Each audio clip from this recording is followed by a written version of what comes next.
Yo people, welcome back to Run's Tech Hub, and today I'm going to be showing you guys how to install Ubuntu or Ubuntu from a memory stick using Ventoy. This is going to be the same for every computer. The first thing that you'll need to do is to figure out the boot key for your computer. Go back and watch my previous videos. I show you guys exactly what you need to do to boot into your system, turn off secure boot, and to also create a bootable memory stick for Ventoy. So what I'm going to do is I'm going to power this on by pressing my power button, and I'm going to press F10 or F12. I never remember which one it is. So I'm just going to press both, pressing F10 and F12. That's going to bring up my boot menu. My boot menu is then going to allow me to choose what I want to start my system up with. So here I am on my boot menu, and I've got two options here really. The first one says legacy boot at the very top, and the next one says UEFI boot options. So I'm going to go to where it says UEFI and choose the one that's the name of my memory stick. I've installed many different operating systems on here, so that's why I have Ubuntu, Chrome OS Flex, Windows Boot Manager. So those are the operating systems I installed previously. I don't want to interact with any of those right now, so I can choose UEFI, then the name of my memory stick. If you don't have this option, you can go to legacy boot and choose the name of your memory stick as well. So I'm going to just choose this one, choose whichever one you please,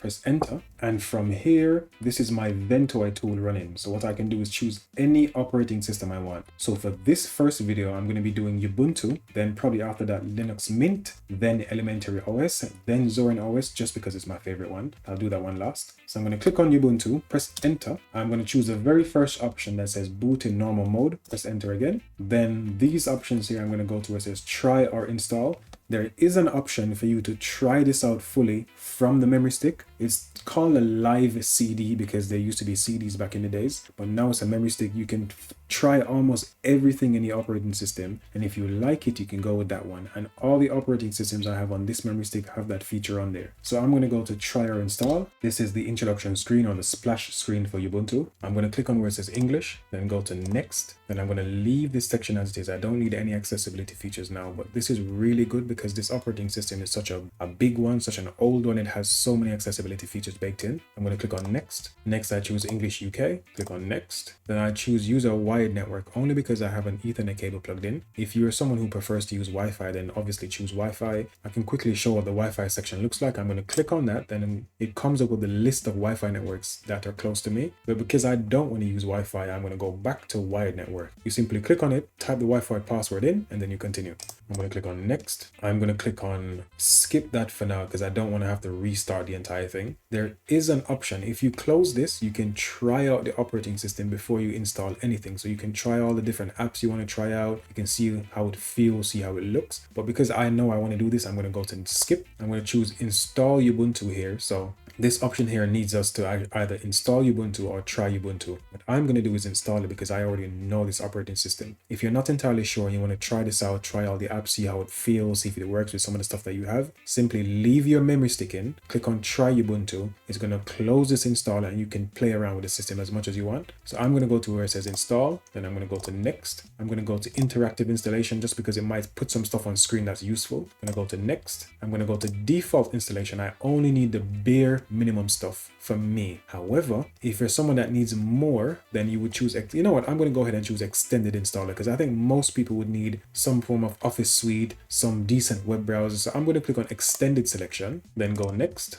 I'm going to tick both of these boxes. That first one is going to allow me to install graphics drivers, audio drivers, Wi-Fi drivers. Drivers are the thing that allow your hardware to work. So you might plug like a special type of keyboard in that needs a drivers. That's how it would work. You might plug a USB webcam in. It would need drivers. So this is going to go ahead and everything that you have plugged into your PC, it's going to search for all those drivers, try and install them so everything works as soon as this is finished. The second option is going to download support for additional media formats. So we have MP3, MP4, MOV, we have AVI, we have JPEG, we have PNG, any images, videos, or audio that you have on your systems that you might want to use, this would be a good one to check as well. Then I'm going to click next. I'm going to erase disk and install Ubuntu. If at this stage you don't have everything on your hard drive backed up, I would highly recommend that you stop the process right here, go back, copy every single file that you want onto a hard drive, a memory stick, upload it to Google Drive, OneDrive, whatever service you want to use. Make sure you have a copy of it somewhere else, and I would recommend having 2 copies of it. What's going to happen once I click next, it's going to start wiping this entire drive. So none of my files that were on there are going to stay. If you would like to, you have that very first option that allows you to install this alongside what you already have. So let's say for argument's sake, you have Windows 10 installed. This will allow you to choose every time you turn the computer on. This will allow you to choose between Windows 10 and Ubuntu. So you can choose either one of them you want to load up. Me personally, I found that later on I have issues with this, especially from Windows. So I don't like choosing this option, but if you must, then by all means go ahead and choose it. Click on next. Then I'm going to click on this option here. The very first one on my list is the SSD inside of my computer. The second one is the memory stick that's plugged into my computer. This is asking where you would like to install this new Ubuntu operating system. It should always be the internal drive. Could be a hard drive or an SSD. Should normally be that first one that comes up on your computer here. Then I'm going to click on next. Give this a name. I'm going to call it Runs Tech Hub. Add a password as well. Add a password as... I'm going to leave it where it says require my password to log in. I think most people should leave this on. The next option that says use Active Directory. This is not going to be useful for most people using it from home. If you're someone who works in a school or in an IT department in a school, or you're trying to learn this stuff, the Active Directory is the thing that allows the IT people to create users and passwords and permissions. So if you're using this in a school, this would be a really good option to leave tick so that you don't have to reinstall it later on. And it will allow you to log into this PC using the same usernames as you would for your Windows PCs and have more or less the same permissions as you would on a Windows PC. I'm going to click on next because I don't need it. Click on next again, click on install and wait for this to finish.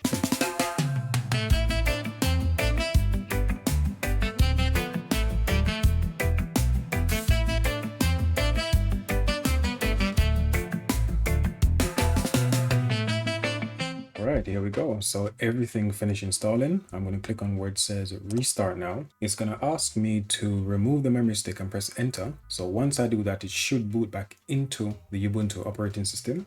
I got this error only because I have installed so many different operating systems on here. The computer doesn't actually know which one I need to boot into. So what I'm going to do is I'm going to power off my computer. So press the power button and hold it down for like 5 or 10 seconds to turn it off fully. Then once it's off, I'm going to press and hold, just press it to turn it back on. I'm going to press it to turn it back on, and I'm going to press F10 or F12. So whatever your boot menu key is, that's what you need to press here. I'm going to enter my boot menu again and choose the correct thing I need to work with. Now that I'm back on my boot menu, I can simply choose the one I want. I'm going to go to UEFI boot and I'm going to choose Ubuntu. That's the one I tried to install most recently. I'm going to press enter on that. All right, that's booted back in perfectly fine. I'm going to click on my name there where it says Runs Tech Hub. I'm going to type in the password. There should be some getting started thing that pops up just to give some information. There we go. I'm going to click on next. I'm going to click skip for now. I don't want Ubuntu Pro. I'm going to click on, yeah, I'll share some details with them because it's quite good operating system. And then after that, the final screen, which is what I would recommend most people should go to App Center and they should look for the apps that they would normally use. Anything that's free and open source, you can find it in here. For example, for me,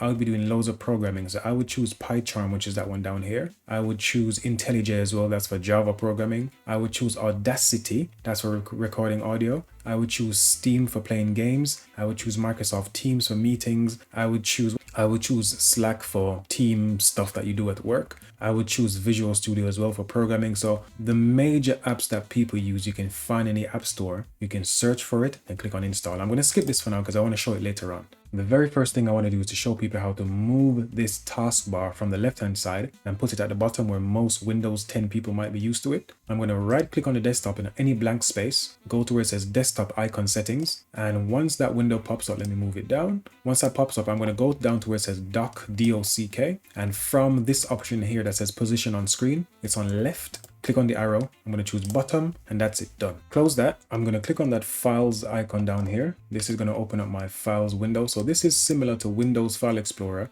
where you can go ahead and create files, copy files, move files around, delete them. This is exactly the same thing. But here we have home, documents just like we would normally. We have downloads, music, pictures, videos, and trash. Exactly the same thing like you would have in Windows. I'm going to go ahead and plug in that same memory stick I used before to install the operating system. And on here, I should have only 4 files. Once I plug it in, keep an eye down here. You see that thing that pops up that's called Ventoy, V-E-N-T-O-Y. I'm going to click on that. It's going to show me all the files on this memory stick. I'm also going to plug in another memory stick just to show you that you can access multiple things at the same time, just like you would on Windows. I plug my memory stick in, another Ventoy one. I'm going to click on the other one as well. And on this one, these are all the operating systems I have. I have 21 operating systems on a second memory stick. So again, everything works perfectly fine. On the file manager, I'm going to click on where it says other locations. And what I can do here, I can add my NAS, that's my shared network in my basement, my network attached storage. I'm going to put //. I'm going to type the IP address of my NAS, which is going to be for me 192.168.0.160.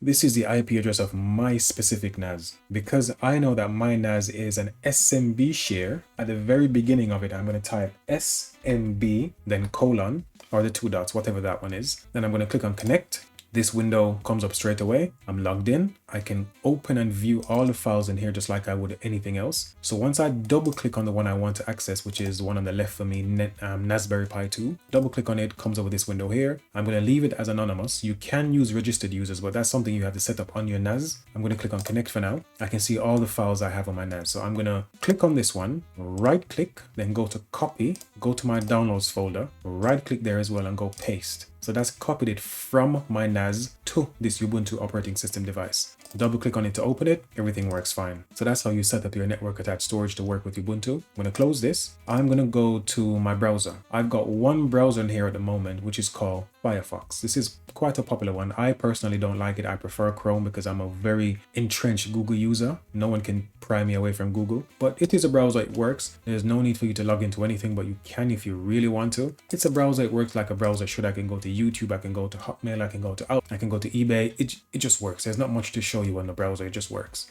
If you want to install a different browser or a different software, you would go to the App Store. So at the very bottom, you have this orange icon with the A inside. It says App Center. I'm going to click on it and I'm going to install some of the stuff I showed you earlier. So I want to be programming stuff. So I might install this one called C Lion. That's for programming C programs. So I'm going to click on it once, then go to install here. But luckily for me, that just found it straight away because it was on the home page. Put my password in. How do I find something that's not on the home page? Well, you simply search at the very top. So I'm going to look for at the very top, Audacity, Audacity.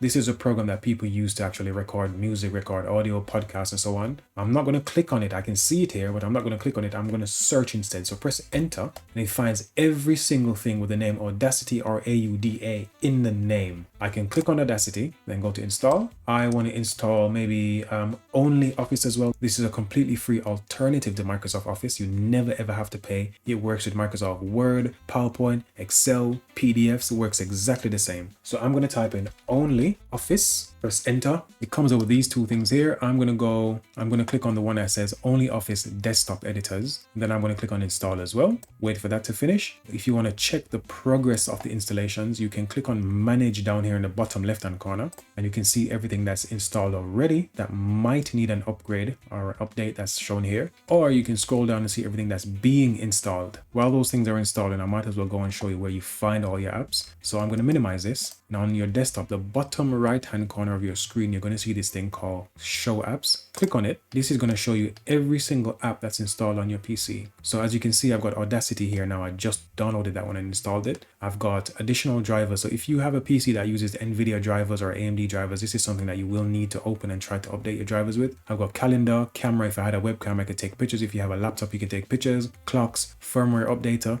So if you have a specific laptop that does still get firmware updates, you can sometimes find them here as well. Image viewer, language support, video. So everything that you would have on a typical desktop is here. This already had LibreOffice installed. So just like OnlyOffice, this is a completely free alternative to Microsoft Office. LibreOffice Calc, that's the spreadsheet one. LibreOffice Draw, you can draw stuff. LibreOffice Impress is the PowerPoint alternative. LibreOffice Math is where you can I think you can do math or insert math symbols in here. And there should be one called LibreOffice Writer somewhere. I can't seem to see it anywhere, but that's the one that's exactly the same as Microsoft Word. But since I now have OnlyOffice installed, I'm going to open that. This is another free version that's an alternative to Microsoft Office. If I click on it once, perfect. So I prefer this to some of the other alternatives because what I can do is once I open this, I can simply click on the thing I need to make. So I need to make a document. So like a Word document, I click on document, it comes up and it looks exactly like Microsoft Word does look to me now.